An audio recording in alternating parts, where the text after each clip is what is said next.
Bueno, pues buenas tardes a todos. Empezamos otro jueves de Resis de Cirugía. Hoy hablamos de la ecografía POCUS en la urgencia y contamos con Aitor Landaluce, doctor en cirugía general y coloproctología del Hospital de Urduliz, Vizcaya, todo un experto en ecografía. Y como moderadoras, co-moderadoras conmigo, tenemos dos residentes, dos R4. Tenemos a Noelia García, del Hospital Universitario Virgen del Rocío, y tenemos también a Irune Vicente, del Hospital de Galdácano. Nada, lo primero, agradecer tanto a Rusé como a Carlos haberme dado la oportunidad de participar. Es un placer, aunque sea de forma virtual, volver a contactar sobre todo con Rusé y estar con ella, que hemos compartido muchas cosas. Y nada, mi idea es explicaros un poquito lo que consiste la ecografía Point of Care, explicaros la experiencia nuestra e intentar animaros para que al final de la charla tengáis interés y queráis formaros en ecografía, a ver si lo conseguimos. Entonces, esta es la idea, plantear la utilidad de la ecografía POCUS en la urgencia quirúrgica, y lo que vamos a repasar va a ser qué significa POCUS, para los pocos que no lo sepan, cómo surgió el POCUS y la historia, si es factible en manos de personal no radiólogo, la experiencia nuestra, algunas aplicaciones prácticas y luego hablaremos de casos clínicos, tanto yo como Noelia como Irune, para que veáis un poquito la aplicación práctica y cómo se puede hacer en la vida normal. Bueno, entonces, ¿qué es POCUS? POCUS es Point of Care Ultrasound. ¿Y qué quiere decir eso? Bueno, pues lo único que es la ecografía aplicada a la exploración física, es decir, otra herramienta más para ver si cuando tú tienes duda en algo, que te aclare o no una duda que tú tengas o orientarte a otro tipo de cosas. Sí que es verdad que a medida que los ecógrafos se han ido mejorando y se han hecho mucho más sencillos para nosotros, pues se han ido incrementando su uso. Entonces, empezó usándose en la UCI, pero luego ya se ha empezado a usar en la urgencia normal para excluir o confirmar algo que tú sospeches, para descartar líquido libre tanto en el abdomen como en el tórax en pacientes traumáticos y para asegurarte si tienes una sospecha clínica para confirmártela. Bueno, esto es muy importante para que ningún radiólogo se enfade, que a veces se enfadan. Ni somos radiólogos ni pretendemos serlos. O sea, si queremos una ecografía específica, se vamos a pedir al radiólogo, que es para eso, para lo que está, y que encima tiene mucha más experiencia y sabe hacer la ecografía mucho mejor que nosotros. Nosotros solo la vamos a usar como una herramienta más, cuando tenemos duda, para que nos ayude bien en el diagnóstico, en el tratamiento, como veréis también incluso en cómo modificar el tratamiento, pero va a ser una herramienta como es la exploración física, la analítica o una placa que tú pidas. Entonces, ¿cómo empezó el FOCUS? Pues empezó utilizándolo en el diagnóstico de líquido libre en pacientes traumatizados. Estos son dos de los múltiples artículos que han surgido sobre el uso de la ecografía para descartar líquido libre en pacientes traumáticos. Como podéis ver, a pesar de que los ecógrafos hace 20 años eran mucho más complejos y mucho más difíciles de usar que los de ahora, que son muy sencillos, porque la mayoría de las cosas las tienen establecidas de base y tú no tienes que modificar prácticamente nada, veis que tanto la sensibilidad como la especificidad eran altas para descartar líquido libre. Esto, comparado con la técnica anterior, que era el lavado peritoneal, tenía una sensibilidad y una especificidad mucho más alta. Encima no era invasivo y además te permitía hacer ecografías seriadas cuando tú tenías duda. ¿Qué supuso esto? Pues un gran cambio en el paciente en los pacientes traumatizados, porque pasamos de hacerles un lavado peritoneal que tenías que llevarla a quirófano y agredirle, a hacerle una ecografía para saber si había que llevarla a quirófano o no, o para hacer una vigilancia para cuando tú no encontrabas líquido libre, poder hacer ecografías seriadas y ver si aparecía o no. Entonces, la siguiente pregunta que se hicieron el personal no radiólogo era: ¿esto lo podemos aplicar en la urgencia? ¿Y es factible en manos de personal no radiólogo? Porque siempre daba la impresión que la interpretación de una ecografía era como una cosa muy compleja. ¿Qué es lo que se vio? Que era igual de sensible y de específico en manos de personal no radiólogo que en radiólogo, siempre y cuando utilizado de la forma que decimos, es decir, para ayudarte en el diagnóstico o en el tratamiento, no para hacer una ecografía específica y con múltiples detalles. Aquí veis cómo se ha ido aplicando la ecografía en múltiples campos, como son en la urgencia, tanto para el hipocondrio derecho, para el apéndice, en obstétrico, testicular, tejidos blandos, músculo esquelético, y se ha ido evolucionando de tal forma que ha pasado a ser una nueva herramienta en la urgencia y un importante recurso que influye positivamente en el posterior desarrollo de los pacientes y en la detección precoz de las patologías, de tal forma que te permite que el resultado sea positivo para el paciente. Aquí veis otro artículo que habla de cómo los generalistas, es decir, el personal no radiólogo, es capaz de hacer una ecografía con seguridad, con buena sensibilidad y especificidad, y que ayuda no solo en el diagnóstico, sino en el cuidado y en el tratamiento de los pacientes. Si vas a la ecografía en la vía biliar, pues ha sido lo mismo. Es positiva para descartar o asegurar si tú tienes piedras, y también para medir la pared de la vesícula, que como sabéis algunos, es un factor que indica si tú tienes una colecistitis o no, según el diámetro que tenga, con un gran tanto por ciento de predicción positiva para que tú sepas quién va a ir a quirófano o quién necesita una colecistostomía, por ejemplo, en pacientes de alto riesgo. Y que encima disminuye las veces que va a venir el paciente a la urgencia. Una vez que tú ves a alguien que tiene sospecha, le puedes hacer la ecografía a pie de cama y ya sabes si tienes piedras o no, y ya sabes si le tienes que mandar al cirujano para que valore una colecistostomía o una colecistectomía programada. Y luego, este último os lo he puesto porque me ha parecido como curioso. Han usado el POCUS ahora en esta época de pandemia, en el COVID, para descartar o asegurar si la gente tenía patología pulmonar, y han visto que el POCUS es tan específico como el escáner torácico. Es decir, te permite que tú a pie de cama, en un paciente que sospechas que pueda tener COVID, asegures con gran tanto por ciento que lo tenga o que no, de tal forma que te permite tomar todas las medidas para que el riesgo de contagio sea menor. Con lo cual, con todo esto vemos que en un principio es muy útil la ecografía. Obviamente, todo tiene que ser con un periodo de aprendizaje, es decir, esto no es que tú hagas la ecografía a ver qué tal me ven, qué tal me va y a ver qué veo y qué no veo. Necesitas un aprendizaje mínimo, de tal forma que tú vayas adquiriendo conocimientos y vayas poco a poco viendo cómo vas haciendo. Entonces, tenéis aquí dos artículos que hablan de lo mismo. El último es del grupo MUSEC, que lo que hizo fue medir lo que es su plataforma educativa, y vieron que suponía que daba a los estudiantes que desarrollaban el curso pues, unas habilidades de cara a desarrollar la ecografía con buenos resultados. Y esto es un artículo que os he puesto que me pareció curioso. Hablan de cómo se desarrolló el primer fonendoscopio, que lo hizo la ANEC, basándose en cómo los niños con un trozo de madera escuchaban, y habla que el ecógrafo de ahora, es decir, el fonendoscopio de ahora es el ecógrafo. Igual que nadie se imagina a un médico sin un fonendo en el cuello, lo que aseguran estos autores es que dentro de poco todo médico llevará un ecógrafo de bolsillo. ¿Cuándo? Pues cuando baje el precio, que valen $10.000, pero una vez de que eso probablemente sea más factible, que podamos llevar un ecógrafo en el bolsillo y que a pie de cama podamos diagnosticar y valorar si hay que tratar o no a los pacientes. Bueno, entonces, ¿con esto qué pasa? Que tenemos que aprender ecografía y todas estas cosas que parecen tan complejas. Pues bueno, vamos a ver si realmente es tan difícil o no, y vamos a ver la experiencia nuestra en un hospital de nivel 2 y si es tan difícil o no.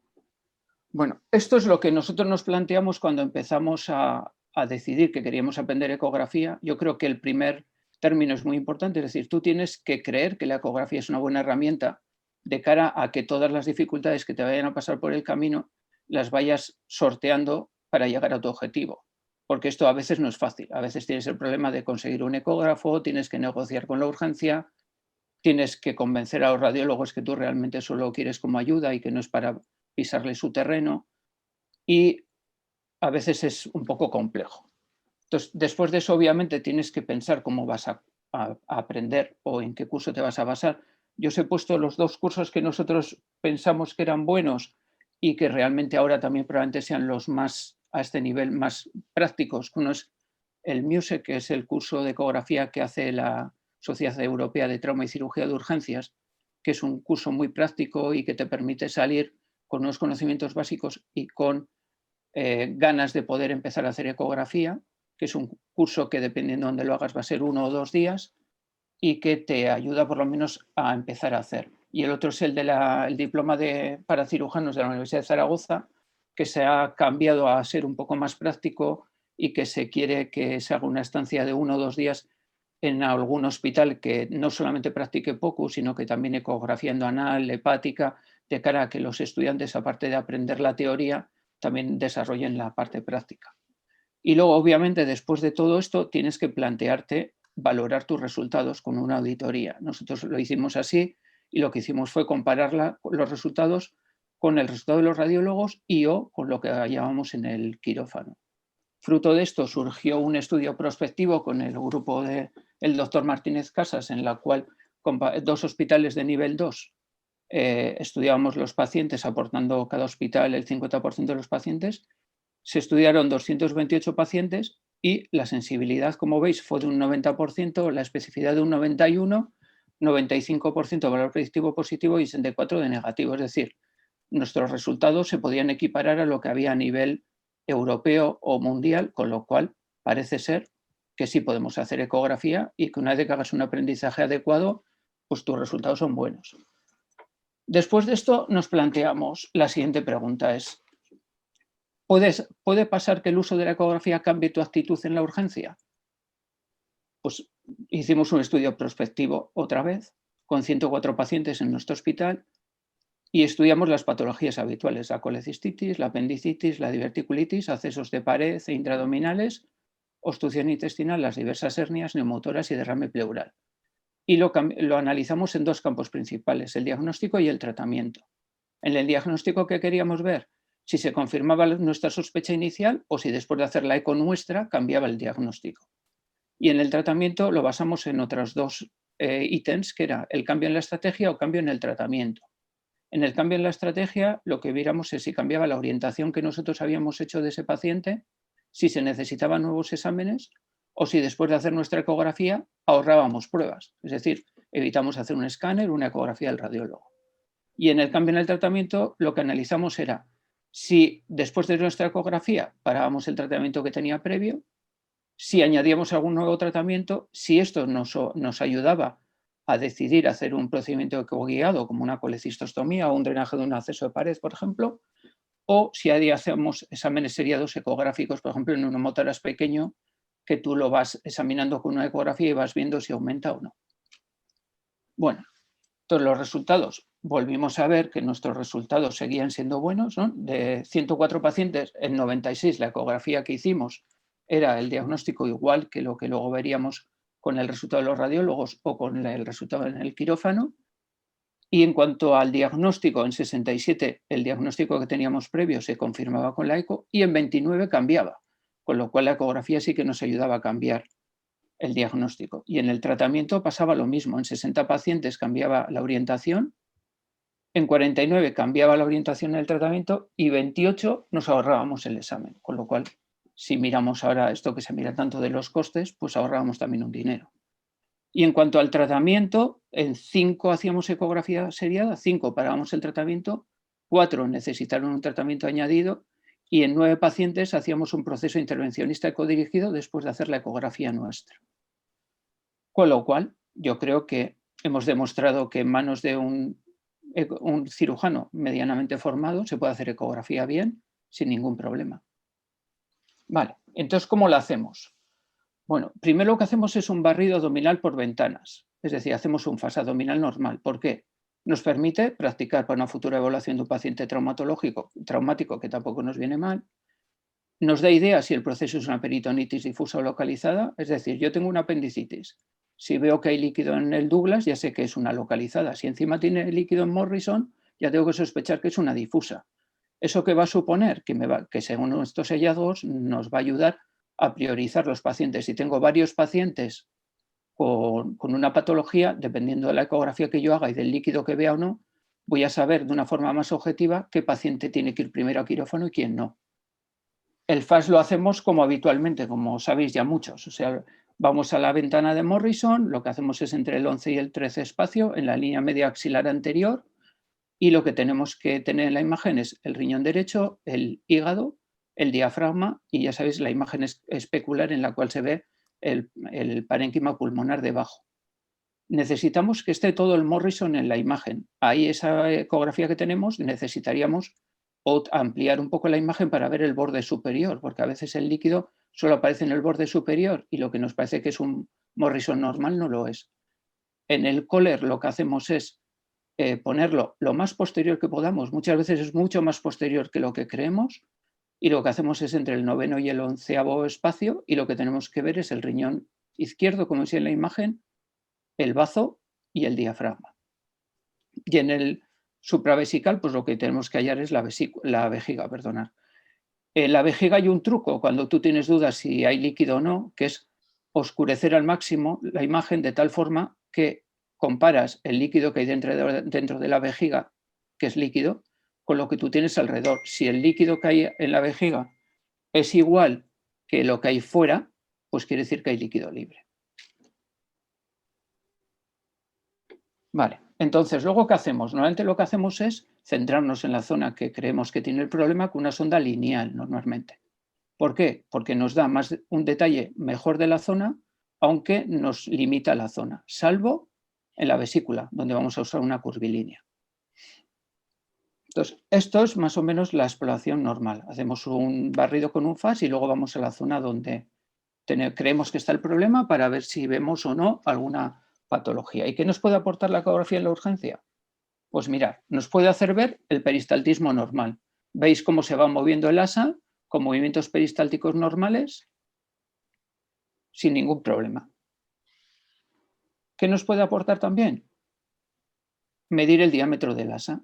Y entonces, si vemos que es por encima de 4, ya sabemos que ese asa probablemente es patológico y que necesitamos hacer o un estudio más o valorar si tiene que ser quirúrgico, si por ejemplo sospechamos una obstrucción intestinal. Y nos puede hacer también ver una obstrucción intestinal. Aquí veis, a diferencia en el otro lado, que no hay un paso normal con los movimientos peristálticos, hay un movimiento circular porque está cerrado el asa. Vale. ¿Qué más nos puede ayudar? ¿En la apendicitis aguda nos puede ayudar? Sí. ¿Cómo? Pues dándonos una rapidez diagnóstica, como hemos dicho, nos puede, según la localización, ayudar a cómo tenemos que colocar los trócares y vamos a hacer una laparoscópica, que yo creo que hoy por hoy casi todo el mundo hace. Y luego lo que hablábamos del líquido, que nos puede decir, según el líquido que haya, priorizarlo según los hallazgos. Esto es un ejemplo de una chica de hace un mes, 14 años, dolor abdominal de 24 horas, una PCR de 20 y un dolor en fosa ilíaca derecha con una dudosa defensa. Entonces le hacemos una ecografía a pie de cama y, como podéis ver, vemos un acceso y el apéndice inflamado. ¿Qué nos permite con esto? La hemos diagnosticado ya y nosotros en nuestro hospital tenemos 2 hándicaps añadidos. Uno, que el radiólogo no es de presencia, está localizado, con lo cual habría que decirle para que venga a hacer la ecografía, lo cual suponen 2 horas.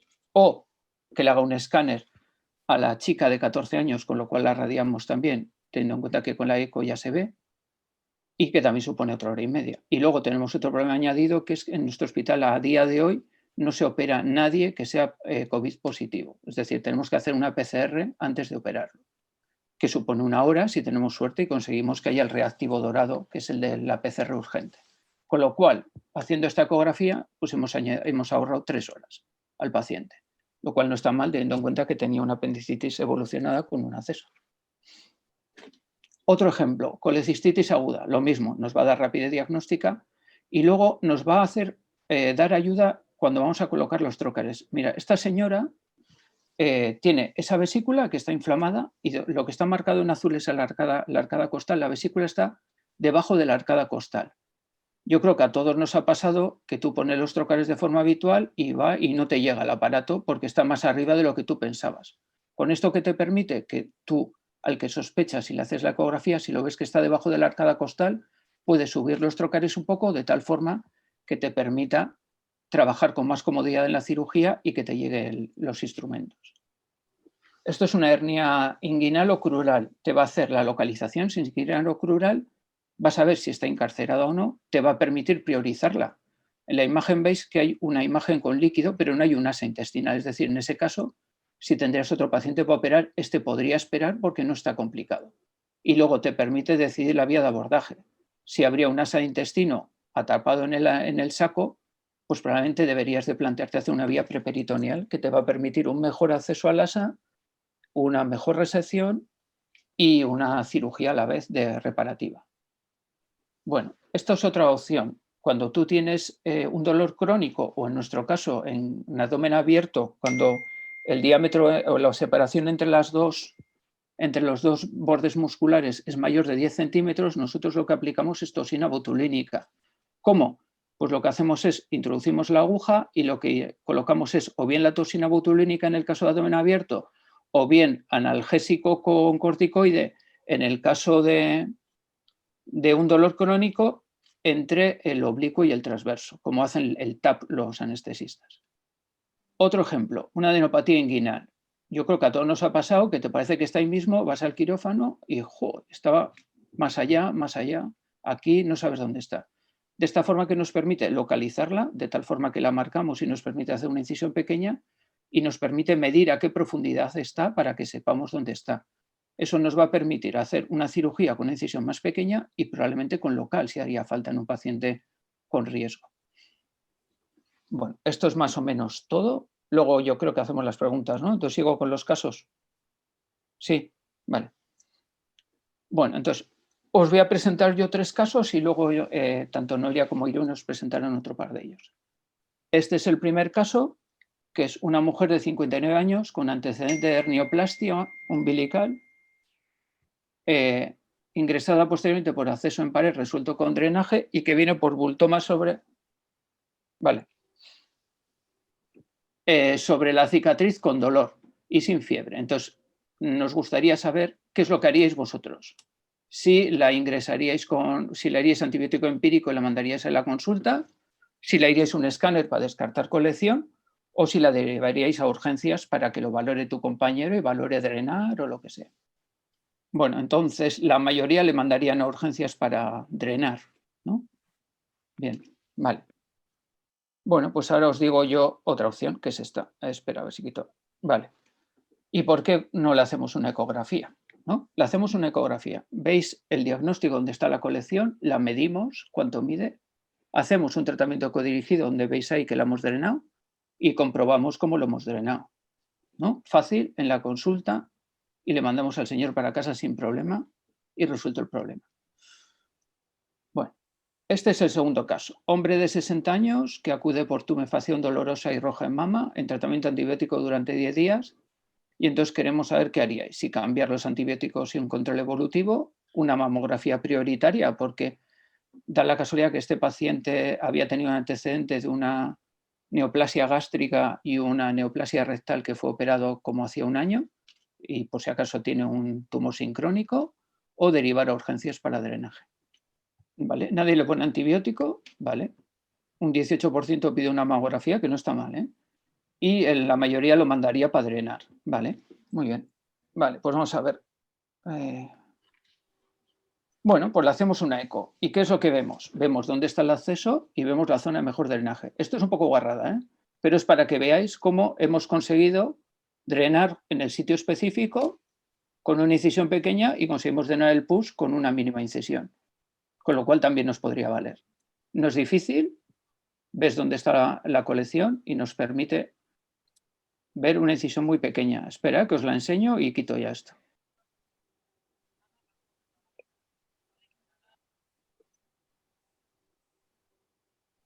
Vale. Bueno, ya veis, ¿no? Que la incisión ha sido pequeña y que nos ha permitido drenarlo. Vale. Y este es el otro caso. Mujer de 85 años, obesa, AZFA, en tratamiento con citrón y una insuficiencia renal grado 4. Y viene por dolor epigástrico, distensión abdominal y vómitos. Tenéis esa placa y esa tripa. Y entonces la pregunta es, ¿qué haríais? ¿Un escáner urgente? ¿Una evolución en área de observación a ver qué tal va?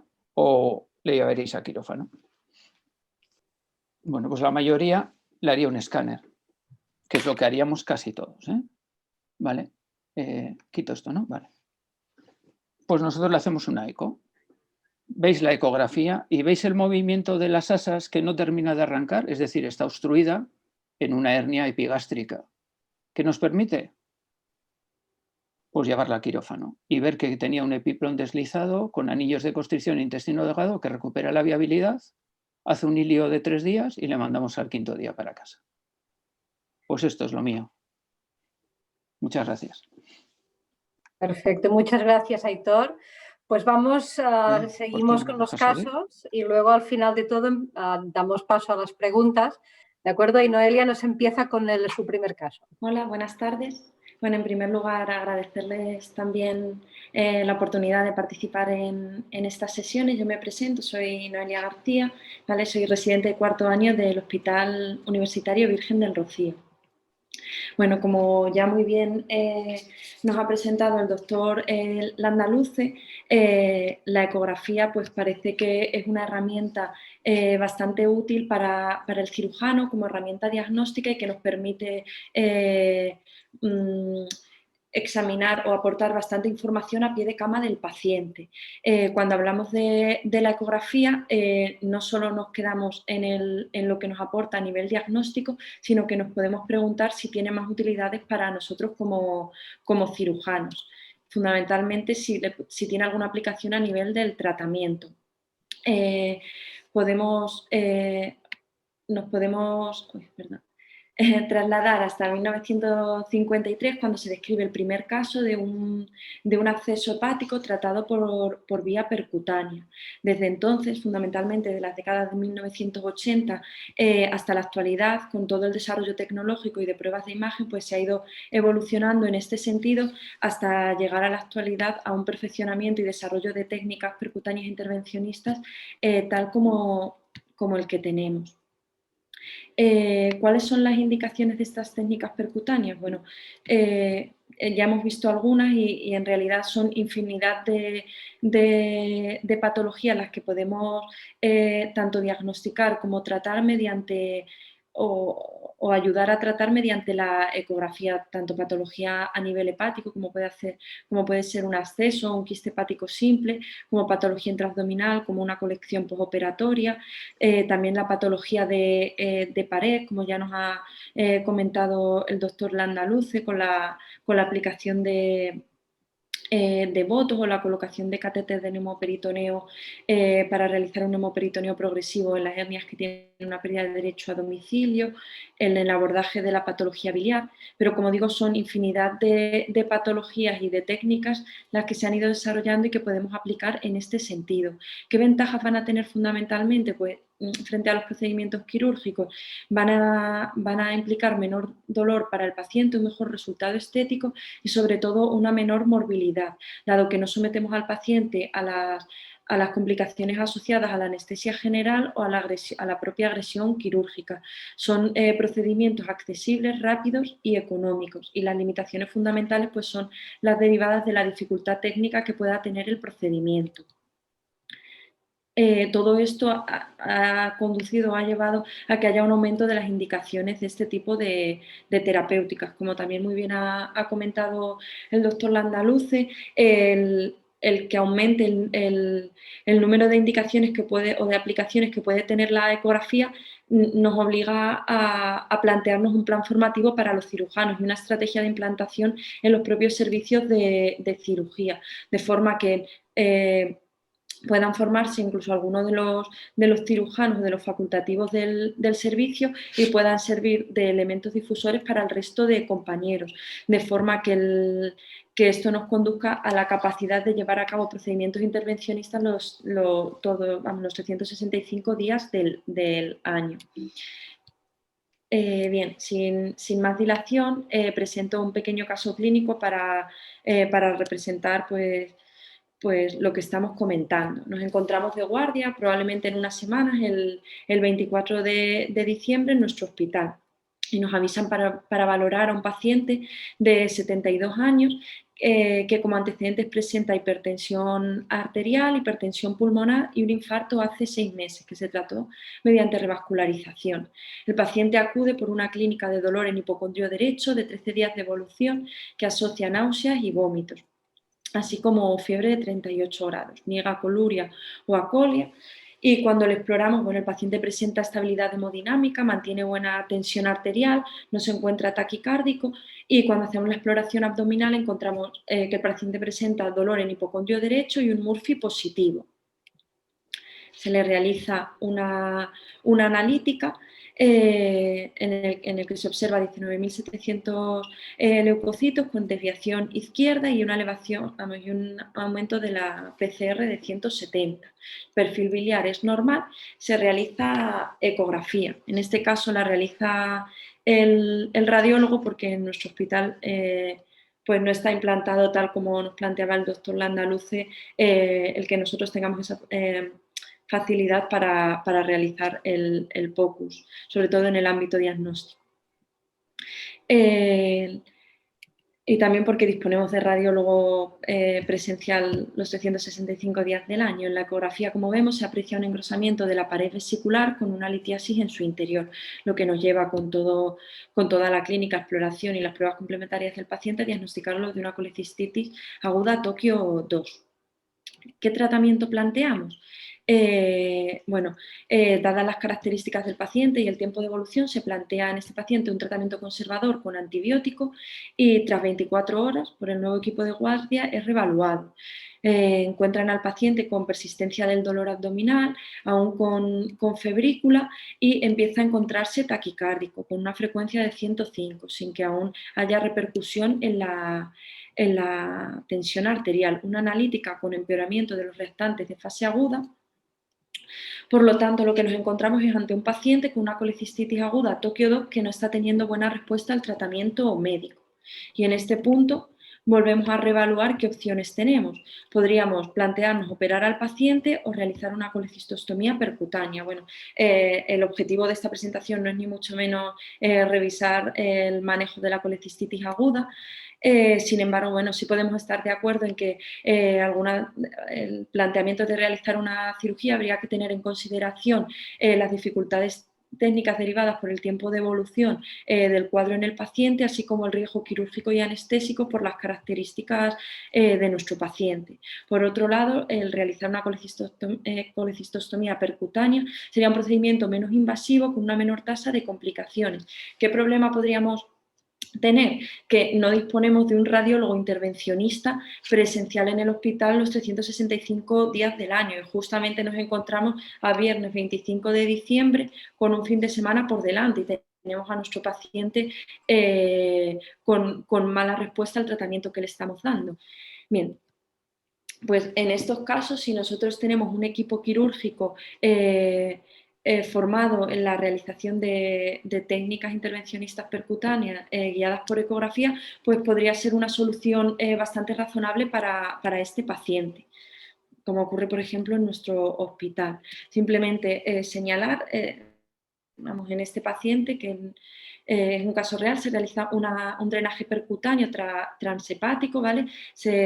La punción se intenta hacer siempre transepática porque es más rápida, más segura y evita que después pueda haber un vertido de bilis a la cavidad peritoneal. Este es el procedimiento, un pequeño vídeo, es muy breve, para que lo podamos ver, que este en concreto no es de nuestro hospital, nos lo han prestado para la presentación. Y vemos cómo inicialmente se realiza la infiltración de la zona en la que se va a realizar la punción con anestesia local, ¿vale? Previa identificación de la vesícula, se realiza la incisión cutánea con bisturí frío, previa localización de la vesícula. Y aquí vemos cómo, guiados por ecografía, podemos realizar la punción de la vesícula totalmente dirigidos. ¿Vale? Una vez que se realiza la punción, se lleva a cabo la progresión del catéter y la retirada de la guía. Y aunque ya hemos comprobado con la ecografía, comprobamos mediante aspiración que efectivamente tenemos el catéter localizado en la vesícula, Se lleva a cabo la recogida de la punta del catéter para evitar la salida de la vesícula y se comprueba nuevamente por ecografía visualizando cómo el catéter está en el interior de la vesícula. ¿Vale? Finalmente se completa el drenaje biliar y se finaliza el procedimiento. Bien, ¿qué contraindicaciones van a tener este procedimiento? Fundamentalmente la imposibilidad técnica o que el paciente se niegue a hacerlo. Otras consideraciones que debemos tener en cuenta, pues que haya la presencia de coagulopatía severa, que el paciente se encuentre inestable, que sospechemos un cáncer de vesícula por el riesgo de diseminación o que tengamos la vesícula perforada o ya descomprimida, porque en esos casos pues no tendría mucho sentido el procedimiento en sí. Y en cuanto a las complicaciones, como prácticamente cualquier procedimiento, complicaciones infecciosas, complicaciones hemorrágicas, que se produzca la lesión inadvertida de una víscera intraabdominal o el fallecimiento, que unas tasas muy bajitas. Y en cualquier caso, cualquiera de estas complicaciones, su incidencia es menor que las que se pueden encontrar asociadas a la colecistectomía laparoscópica. Nuestro paciente en concreto, tras realizar el drenaje percutáneo y mantenerlo con antibioterapia, presenta una evolución favorable y en el 5º día del ingreso ya nos encontramos con un paciente afebril, sin dolor y con una normalización de los restantes de fase aguda. Se realiza una colangiografía a través del catéter en la que se aprecia un buen drenaje biliar, por lo que se realiza el cierre del drenaje y tras 24 horas la retirada del mismo. Paciente dado de alta a domicilio tras 6 días de ingreso. ¿Vale? Y bueno, esto es una pequeña representación de la utilidad que puede tener la ecografía en nuestros pacientes en el día a día.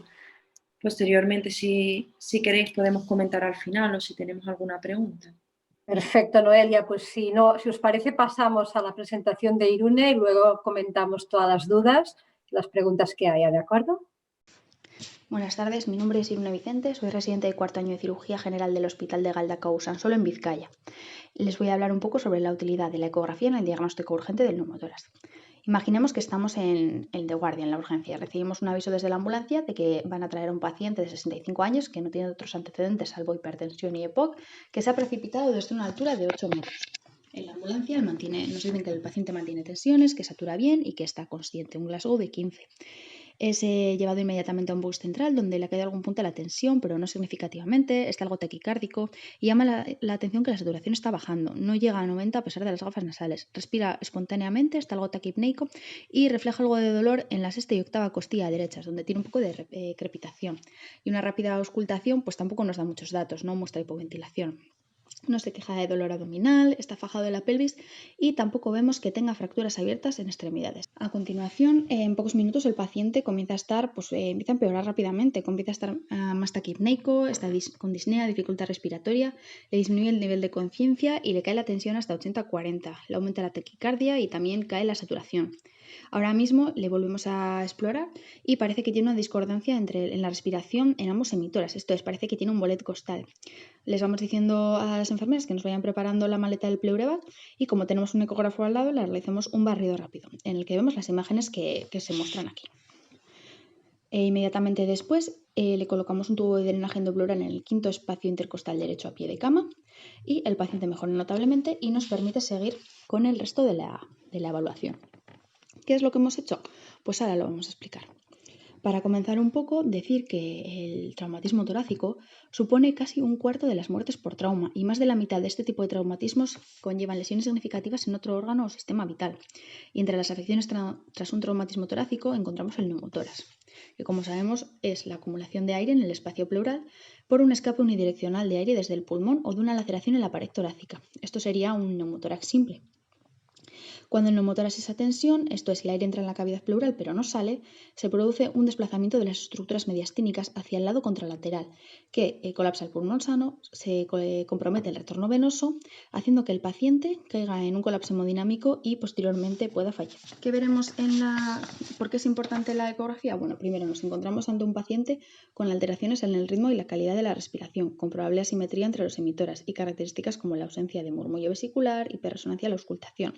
Si el cuadro es grave, encontraremos ingurgitación yugular bilateral, cianosis, somnolencia, hipotensión y por lo tanto ante un paciente inestable en el que tenemos que desperdiciar el tiempo lo mínimo posible, Esto debe resolverse rápidamente ya que compromete de forma muy severa la supervivencia del paciente, y aquí es donde parece que juega un papel importante el conocimiento de cómo usar un ecógrafo en este tipo de pacientes, en los que trasladarles a una sala de rayos o incluso movilizarles para realizarles una placa portátil pues es básicamente imposible, no debemos perder el tiempo. ¿Qué nos proporciona la ecografía? Pues es un método rápido, a pie de cama, no es invasivo y que, si tenemos unas nociones básicas, nos permite descartar de forma grosera, ¿vale?, si el paciente presenta un neumotórax o no. Incluso a veces, si tenemos cierto margen, podremos determinar la extensión del neumotórax y de esa forma le podremos determinar si debemos colocarle un drenaje endotorácico lo más rápido posible sin perder el tiempo. Vale. Para empezar, pues voy a explicar un poquito unas nociones básicas de ecografía torácica. Debemos conocer en primera instancia las sondas. Tenemos primero una sonda lineal, como se muestra en la diapositiva. La sonda lineal es una sonda de alta frecuencia que nos permite hacer un análisis superficial de la línea pleural, sobre todo. Por otro lado, tenemos la sonda convexa, que nos permite realizar barridos rápidos, uno en franja evaluando los artefactos, y realizaremos un barrido en la franja medial y otro en la franja lateral de ambos hemitórax. ¿Qué encontraremos en el pulmón sano? En el pulmón sano la línea pleural se ve hiperecogénica y móvil en sentido transversal, en lo que se llama el sliding pulmonar, y su presencia descarta la presencia de neumotórax con un valor predictivo negativo casi en un 100% de los casos, y su ausencia puede dar pistas acerca de un neumotórax, aunque puede verse en conjunto con los demás signos. Existen dos tipos de líneas en el pulmón. Las líneas A, que se trata de artefactos de reverberación de la línea pleural, y son líneas que aparecen de forma paralela inferior a esta. Son las líneas que se muestran con la letra A. Y las líneas B, que también se llaman colas de cometa, se producen en la línea pleural y se transmiten hacia el pulmón bien aireado. Esto es, hay aire en el pulmón si están estas líneas, y su presencia excluye el neumotórax. Están marcadas con la B. Existe el modo M, en el que el pulmón sano se verá lo que conocemos como el signo de la playa, que es la presencia en la parte más hiperecogénica superior de la pared torácica y en la inferior el pulmón sano. ¿Qué veremos en un neumotórax? Pues las cosas cambian. Si seguimos el movimiento pleural, llegará un punto en el que ese sliding de la pleura dejará de verse durante la aspiración, esto es, no habrá movimiento. Ese punto es el punto donde comienza el neumotórax. Este signo es útil para predecir pues, un poco la extensión y en el caso de que nos permita el tiempo, valorar dónde colocar el drenaje endopleural o incluso en pacientes que están estables, si colocarle el drenaje o tratarlo de forma conservadora y teniendo una visión adelantada. En el modo M, en lugar de lo descrito previamente, encontraremos el signo del código de barras o signo de la estratosfera, que es la traducción de la ausencia de ese movimiento pleural. Según la literatura publicada, la ausencia del sliding y de las líneas B en el diagnóstico ecográfico alcanza una sensibilidad del 90 y una especificidad del 98,2%. Entonces, en todo paciente en el que encontremos hallazgos de neumotórax y el paciente esté inestable, procederemos al drenaje del tubo de drenaje endopleural. ¿Qué podemos sacar como conclusiones? Pues primero, que ante todo paciente inestable nuestras actuaciones deben ser rápidas, ya que el tiempo va a condicionar su supervivencia, que la ecografía es una herramienta inocua, barata, ampliamente disponible en los servicios de urgencias hoy en día y que con unas nociones básicas es útil para realizar un diagnóstico precoz en los casos en los que el tiempo apura y poder ofrecer un tratamiento eficaz con la mayor brevedad posible. Muchas gracias. Pues empezamos por las preguntas. Noelia e Irune, os doy también la palabra. Bueno, sí, simplemente señalar un poquito de las preguntas que acabamos de contestar, pues que efectivamente parece que la mayoría de los cirujanos o de los cirujanos en formación, pues sí que tenemos cierto interés o sí que creemos que esto tiene utilidad para nosotros, que como decía el doctor Landaluce, la primera pregunta que tenemos que considerar o el primer aspecto a considerar es decir, ¿esto realmente a nosotros nos parece útil? Y parece que sí. Y bueno, pues a partir de ese interés, el ampliar nuestra formación, como hemos comentado a lo largo de las distintas sesiones, la ecografía es una herramienta inocua para el paciente y que nos puede servir realmente, tener mucha utilidad para nosotros. No sé si ya han ido planteando alguna pregunta en el chat o si tenéis...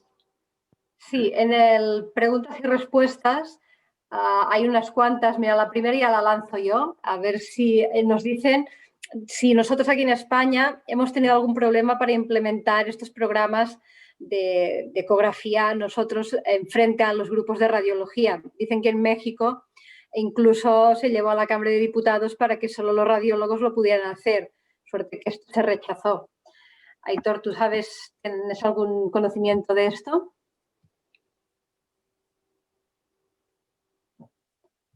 ¿Tienes el micro apagado quizás? Sí. Que nosotros al principio sí tuvimos problemas porque tenían como miedo que les íbamos a tapar parte de su campo. Entonces, después de hablar con ellos y explicarles, lo entendieron y no hubo problemas, pero al principio sí hubo. Consideran que tienen como miedo que a raíz de que tú empieces a hacer ecografías, ellos pierdan el trabajo, cosa que no es lógico. Es decir, porque muchas veces tú llevas al paciente a quirófano y le haces un eco para ir más seguro, pero tú ya le ibas a llevar a quirófano muchas veces, ¿no? Entonces, tú realmente estás haciendo prueba-error a ver cómo va. Pero sí que al principio sí que tuvimos problemas, ahora menos, ¿eh? Y yo en el hospital donde estoy ahora no tenemos problemas, pero en su momento sí tuvimos. Noelia e Irune, ¿vosotras en vuestros hospitales? Aquí en el hospital, en el Virgen del Rocío, tampoco ha habido problemas. Fundamentalmente se lleva realizando desde el 2012, sí, yo no recuerdo mal, los procedimientos intervencionistas y bueno, se hace también de forma compartida con el radiólogo. Muchas veces depende de la demanda asistencial o del momento en el que nos encontremos. Sí es cierto, como el caso que he presentado, que cuando es un fin de semana y el radiólogo, no todos los radiólogos, digamos, tienen la formación para hacerlo y no siempre disponemos de un radiólogo para poder hacerlo. Entonces, de alguna forma, esto lo que nos ha dado es una independencia para nosotros para poder realizar estas técnicas, pero que no quedan exclusivamente relegadas a nosotros y que habitualmente también cuando hay que realizarlas en un día laboral normal, en un horario laboral normal, pues muchas veces por la presión asistencial que también tenemos nosotros como cirujanos se comparte la tarea con los propios radiólogos. ¿Seguimos con las preguntas? Pues Noelia, ¿puedes seguir? Vale, sí, planteo la segunda pregunta. Dice, excelente tema y ponencia para el doctor Landaluce.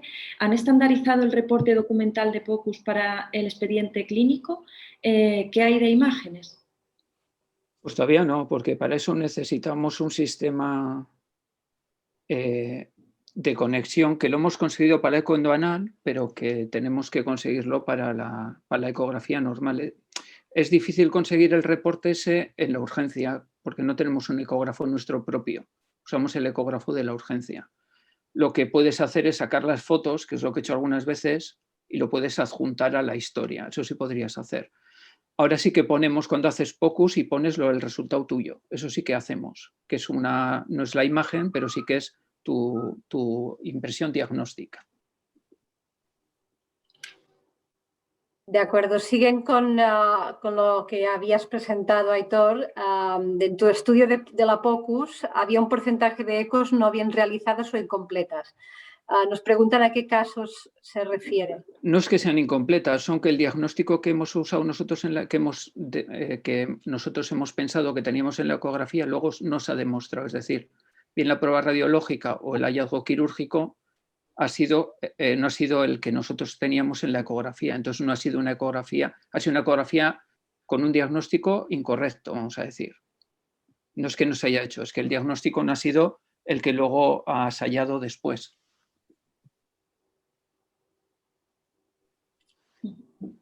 Bueno, la siguiente pregunta dice, ¿qué abordaje recomendarías para la colecistostomía transhepática o depende del caso?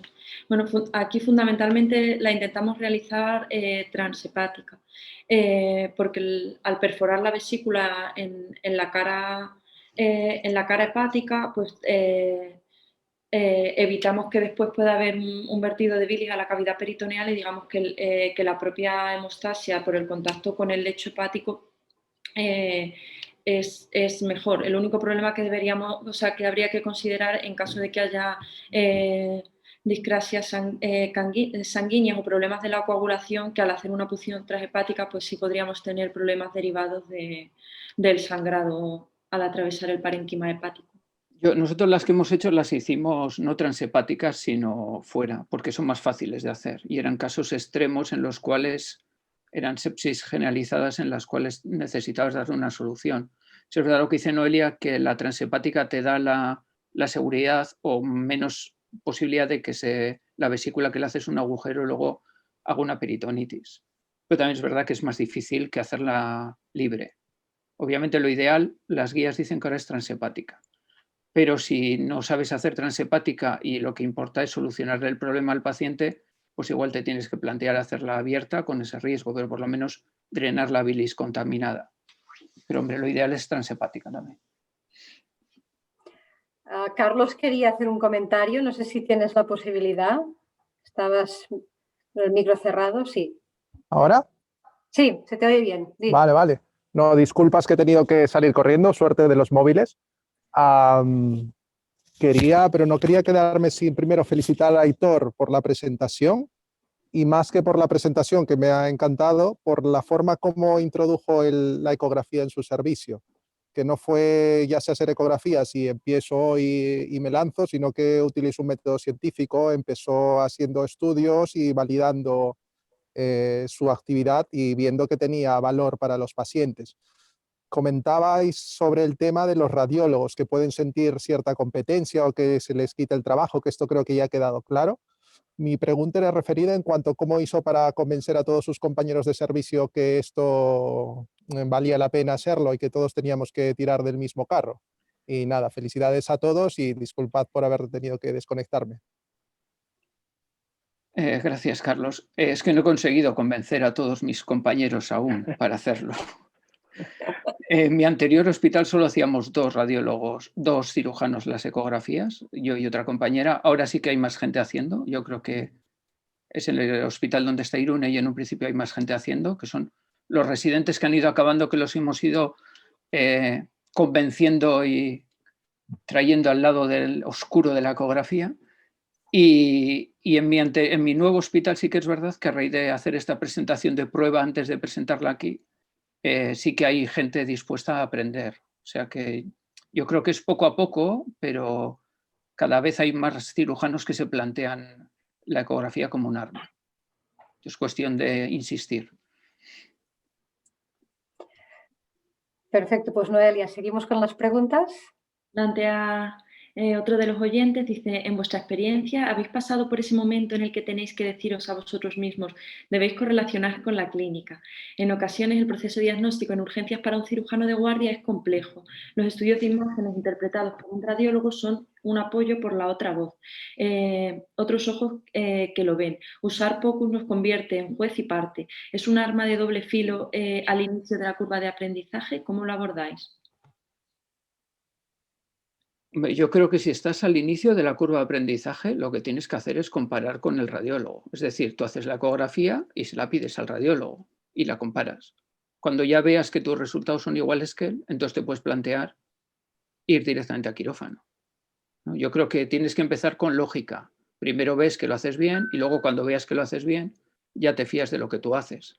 O le pides un escáner, por ejemplo, si tú no lo ves claro, pero yo creo que tienes, al principio, yo no haría ir directamente al quirófano con una eco que yo haga. Yo creo que no es juicioso, pero bueno.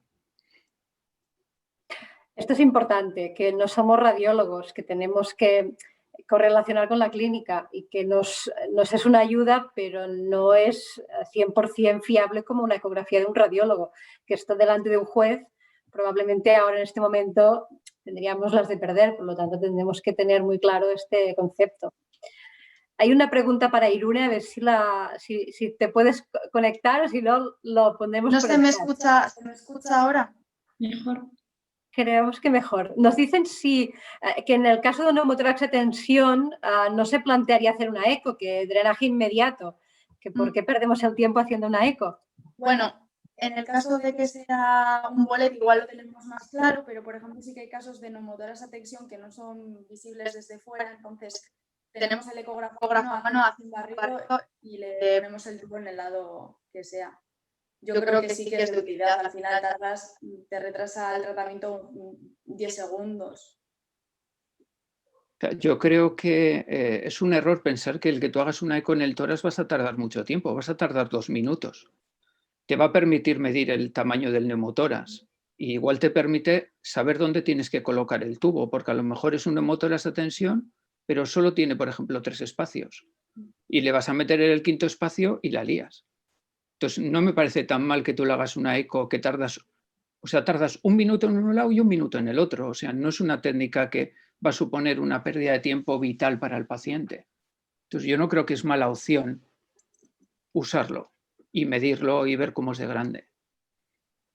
Es que mientras te preparan para poner el tubo en urgencias... Eso es, ya has hecho la eco. Y has hecho la eco. Y aún has de esperar a que esté todo preparado, o sea, que no pierdes más tiempo. Y si le quieres subir a quirófano, ni te cuento, a todo correr. O sea, ya tardas 5 minutos, o sea...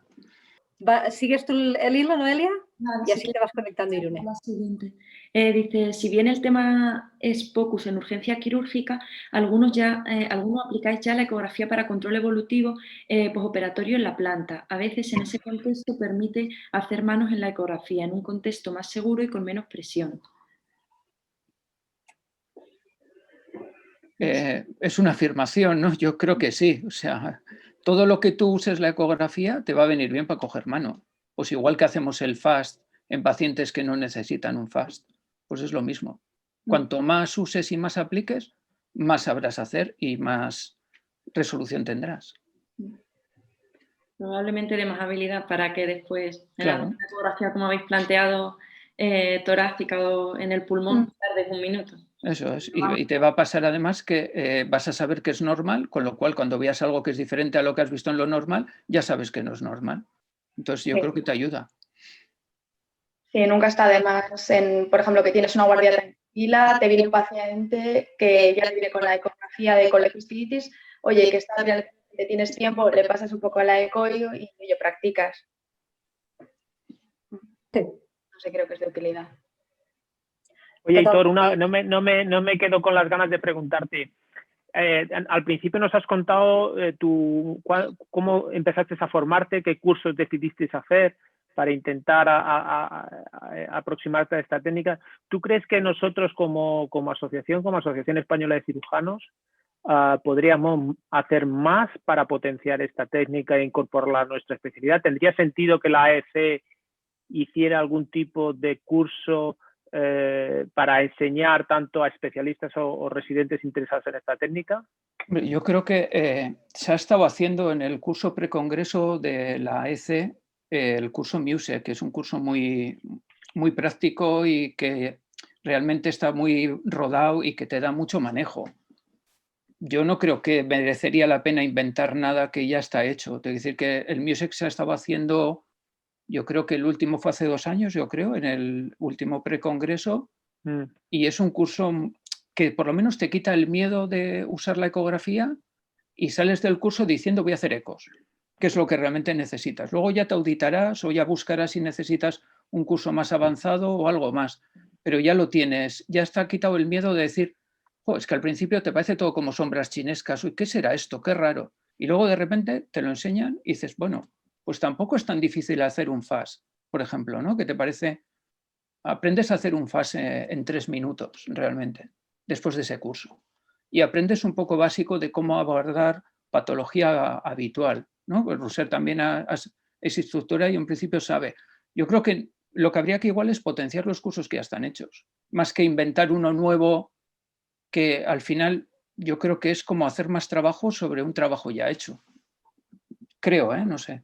Lo que opina Roser. Sí, además añadido a esto, Aitor, si te acuerdas, creamos el curso específico para cirujanos, es decir, que tenemos ya en MUSEC ya estaba hecho esto, simplemente es cuestión de seguir. Si, como ha dicho Isidro en el chat, que es el que el Isidro Martínez hace toda la organización a nivel de España, pues a ver si COVID mediante se puede seguir haciendo a partir del año que viene, que quizás, a ver, es cuestión de replantearlo porque esto ya está hecho, es cuestión de seguir y es súper interesante, como dice Aitor, acabas el curso con bueno, voy a comerme el mundo, vamos a hacer ecografías a todo aquel que pasa por O urgencias. sea, vas el sábado de guardia y coges el ecógrafo y empiezas a hacer ecografías, que es realmente lo que necesitas, que alguien te empuje a que empieces a hacer, ¿no? Sí. Luego ya te encargarás, luego tienes que ser honesto contigo mismo y valorar tus resultados, pero ya has quitado el miedo de empezar,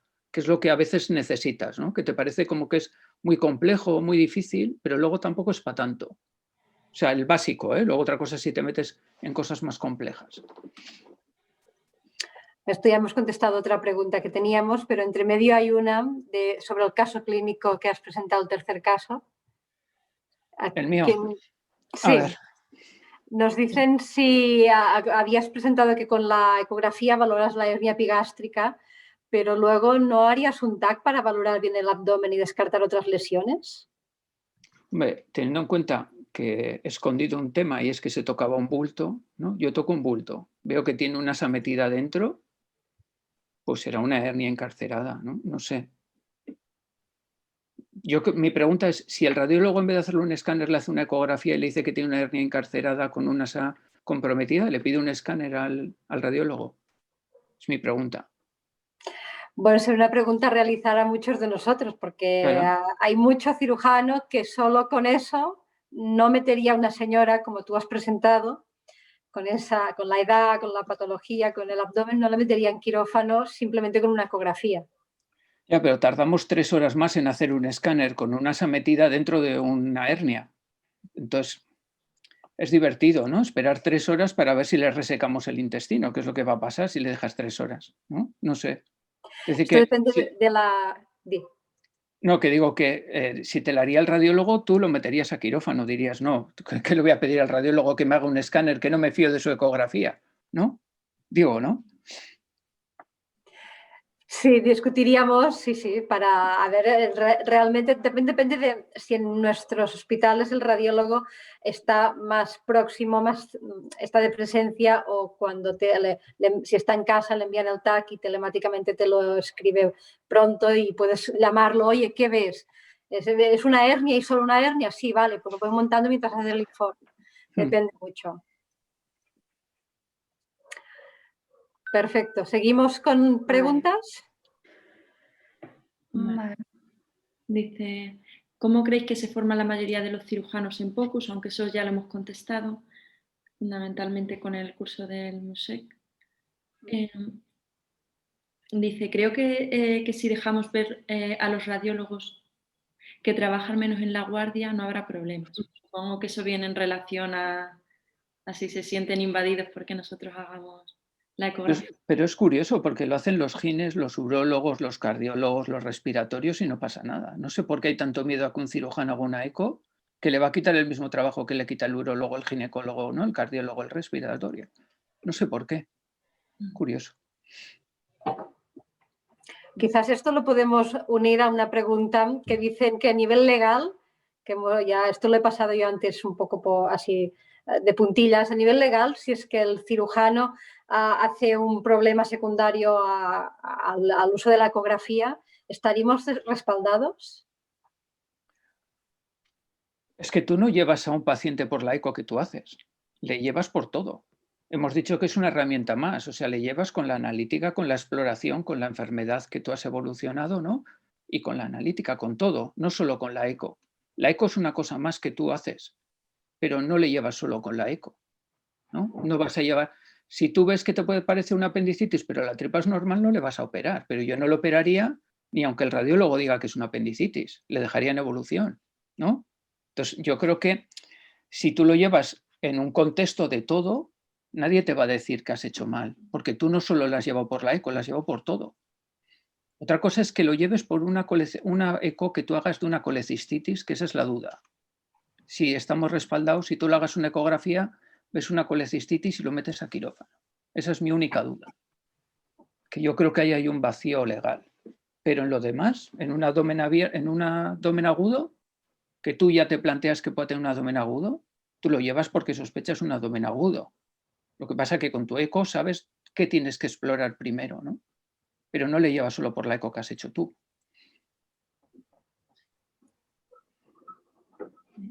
Otro compañero, así en relación al tema legal, Dice, soy residente de cirugía en un hospital que no tiene radiología intervencionista urgente. Tengo una duda y es desde el punto de vista legal, en caso de haber algún problema secundario a la punción, ¿el cirujano estaría respaldado legalmente? Yo le hago la pregunta que es el paciente que me tocó a mí un día. Tú tienes un paciente con una sepsis severa. No tienes radiólogo intervencionista para pinchar ni en tu hospital ni en tu hospital de referencia. ¿Qué haces con ese paciente? Yo si le pincho no pierdo nada. Si no le pincho, se muere. Es que no pierdo nada. O sea, depende de la situación. Pero si en la situación valoras riesgo-beneficio, el paciente tiene un riesgo de muerte inminente porque tiene una sepsis muy importante, realmente no has perdido nada. Y si le pincho y resulta que hago una peritonitis porque lo que pinchaba en la vesícula se ha roto, pues lo opero de la vesícula, ¿no? Es que realmente otra cosa es que tú te lances alegremente a hacer una cosa que sea dudosa, ¿no? Pero eso se supone que no tenemos que hacer. Pero si tú tienes una sepsis evidente y no tienes solución para esa sepsis, si tú la tratas, nadie te va a decir que has hecho mal. Sí, probablemente es el mejor recurso para el paciente. Claro. Hay otra pregunta que nos dice, ¿cuál es la curva de aprendizaje para una POCUS de apendicitis? No sé. No tengo ni idea. Es ir viendo, no lo sé cuál. Hoy por hoy, depende del paciente, todavía tendrás dudas. Depende, si está muy delgada, es un chico, pues a lo mejor ante la mínima duda le haces la eco y lo ves. Si es chica igual es más difícil, porque tienes la duda de si tiene un problema ginecológico. No lo sé. ¿Vosotras, Noelia e Irune, encontráis fácil hacer una ecografía en una fosa ilíaca derecha dolorosa? No tengo mucha experiencia, la verdad. En ese sentido no puedo, pero sí es cierto que incluso los propios radiólogos muchas veces tampoco identifican. Cuando nosotros, aquí la ecografía la hace muchas veces el residente que está de guardia, y igual que cualquier persona que empezamos, pues llevarán también su curva de aprendizaje y sí que se nota que al principio muchas veces no son capaces de identificarnos, pero bueno, supongo que como dice Aitor, pues dependerá también del paciente. En pacientes delgados será un poquito más fácil o en pacientes que tengan un panículo adiposo o según la localización del apéndice pues también será más o menos difícil, pero en mi experiencia personal no puedo decir mucho porque no tengo mucha experiencia en esto. Coincido con Noelia totalmente. La experiencia que tenemos en hacer en fosa ilíaca derecha es muy baja. Y se le hace normalmente el radiólogo y si es residente, pues el residente de rayos. Que sabemos que la ecografía es operador dependiente. ¿Consideran que la realización de por un cirujano en urgencias facilita el diagnóstico? Sí, porque sabes lo que buscas. Es la única diferencia con el radiólogo, que tú lo has explorado. Entonces sabes lo que quieres descartar. Esa es la ventaja de hacerle un radiólogo. Por eso tienes resultados similares que un radiólogo, porque tú sabes lo que vas a buscar. El radiólogo no lo ha explorado, tú sí. Entonces sabes que le duele en fosa ilíaca derecha y sabes que tienes que buscar una apendicitis, ¿no? Entonces la vas a buscar. Igual la encuentras o no, pero sabes que tiene que estar ahí. Entonces yo creo que la ventaja nuestra es que tú la exploras y que tienes una sospecha diagnóstica ya. Vale, mira, está hablando de lo de cuál es la curva de aprendizaje de las apendicitis. Isidro Martínez nos ha dicho que 50 casos es la curva de aprendizaje según el Colegio Británico de Radiólogos. O sea que ya tenemos una duda más respondida. Algo curioso es si vosotros usáis ahora la eco para coger las vías centrales. O sea, el manejo de la ecografía, vosotros os ha hecho ya para la vía central, la subclavia, la yugular. Nosotros las vías centrales nuestras las cogen los anestesistas normalmente, pero las cogen con eco, todas. Yo creo que hoy por hoy hay una recomendación fuerte de seguridad en el paciente que no tienes que coger una vía sin ecografía. O sea, yo creo que es del Colegio Americano, creo.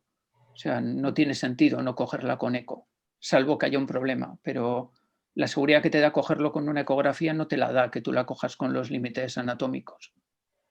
Noelia, ¿y en Virgen del Rocío? Sí, aquí, al igual que decía el doctor el andaluz, las vías centrales las cogen los anestesistas, pero también habitualmente utilizan ecografía, o sea, guiado por ecografía. Y que quizá a lo mejor tendríamos que incorporar nosotros el uso de la ecografía para coger esas vías centrales, porque si no vamos a perder también esa práctica, ¿no? Que yo creo que es muy importante para nuestra formación. Sí, aquí uniendo a diferentes temas, sí que es verdad que para la formación de los